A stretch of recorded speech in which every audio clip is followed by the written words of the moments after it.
در دل دشت‌های بی‌پایان ایران، جایی که بادهای تند کویری ماسه‌ها را می‌روبد و آفتاب سوزان بر زمین داغ می‌تابد، فناوری متولد شده که تعادل بازی‌های استراتژیک منطقه‌ای و حتی جهانی را تغییر داده است. پهپادهای ایرانی، این پرنده‌های بدون سرنشین، نه تنها دستاوردهای مهندسی بومی را نشان می‌دهند، بلکه امروزه به موضوعی جنجالی در محافل دیپلماتیک بین‌المللی تبدیل شده تا جایی که صادرات برخی از آنها رسما ممنوع اعلام شده است.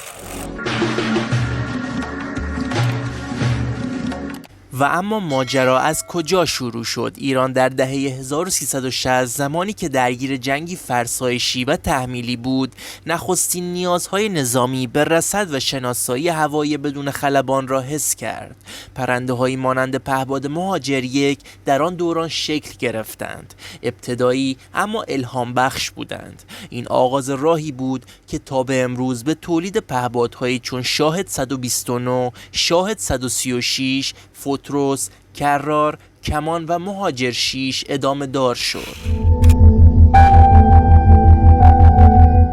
پیشرفت‌ها سریع و حیرت انگیز بودند. ایران با تکیه بر دانش بومی، دوربین‌های حرارتی، سیستم‌های هدایت ماهواره‌ای، رادارگریزی، تسلیحات هوشمند و الگوریتم‌های پیشرفته پرواز خودکار را به پهپادهایش افزود. در حالی که بسیاری از کشورها هنوز وابسته به واردات بودند، صنایع دفاعی ایران نسل به نسل پهپادهایی طراحی کرد که نه تنها توانایی شناسایی و جاسوسی دقیق را داشتند، بلکه قادر به انجام حملات نقطه زن، عملیات انتحاری، پشتیبان هوایی نزدیک و جنگ الکترونیک نیز بودند. در میان این پرنده ها برخی نامشان حتی در گزارش های سرویس های اطلاعاتی غربی نیز ذکر شده‌اند. شاهد 136 پهپادی با ظاهر مثلثی و طراحی خنجر مانند یکی از آنهاست. این پهپاد که به عنوان پهپاد انتحاری نیز شناخته می شود، با بردی بیش از 2500 کیلومتر و قابلیت حمل کلاهک انفجاری، قادر است از کیلومترها دورتر به سمت هدف پرواز کرده و آن را نابود کند. صدای خاص آن که شبیه موتورسیکلت شنیده می شود، در برخی درگیری ها به سمبل ترس تبدیل شده است.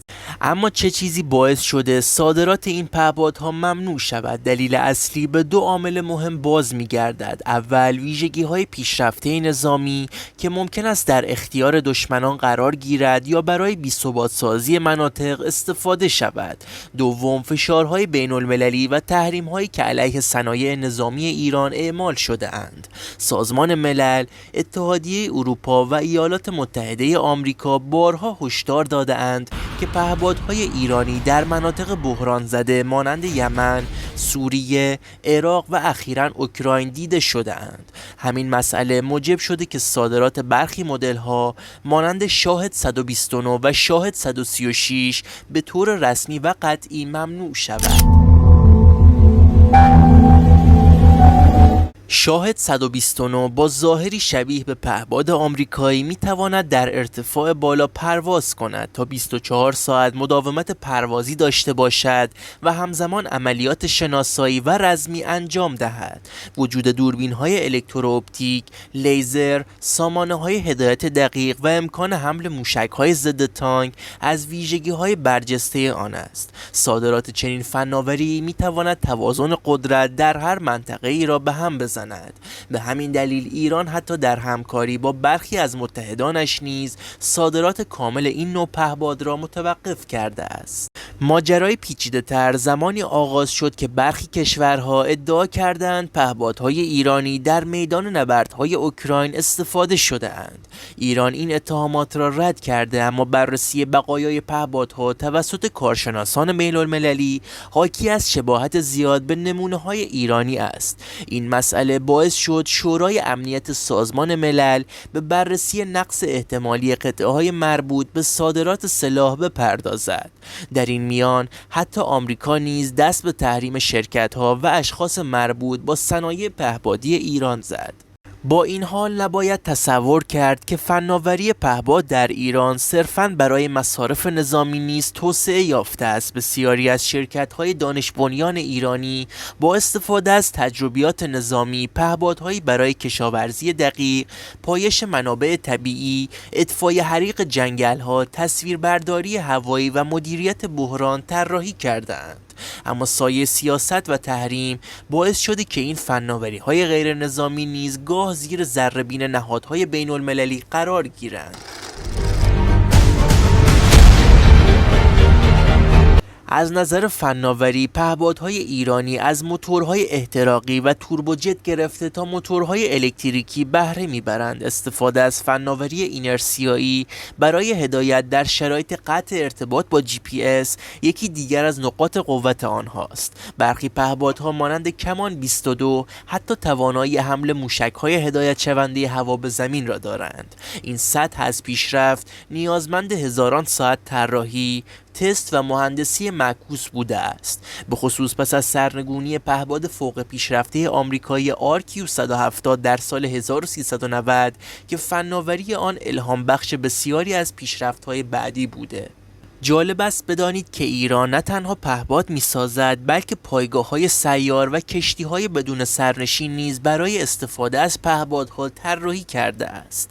ترکیب این عناصر با هوش مصنوعی، شبکه‌های ارتباطی و رمزنگاری شده و سامانه‌های اخلال در رادارهای دشمن قدرتی فراتر از صرفاً یک پهپاد پرنده ایجاد کرده اند. با وجود فشارهای سیاسی و تحریم‌های چند لایه، ایران نه تنها تولید پهپادها را متوقف نکرده بلکه به صادرات مدل‌های سبکتر، غیر نظامی یا مدل‌های خاص برای برخی متحدان ادامه داده است.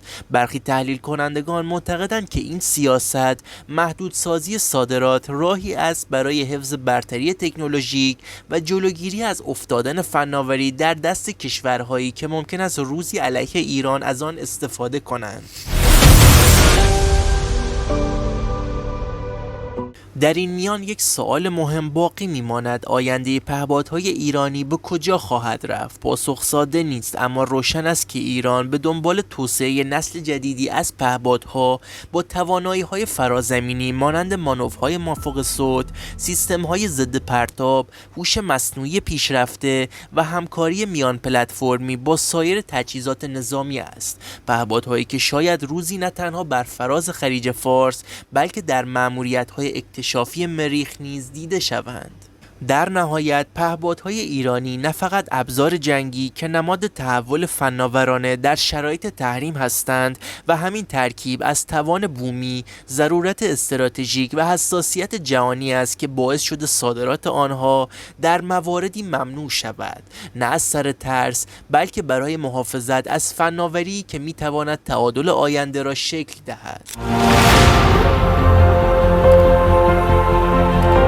اگر به هر نوع ویدیوهای دانستنی نظامی علاقه‌مند هستید توی کامنت ها بنویسید تا براتون منتشر کنیم.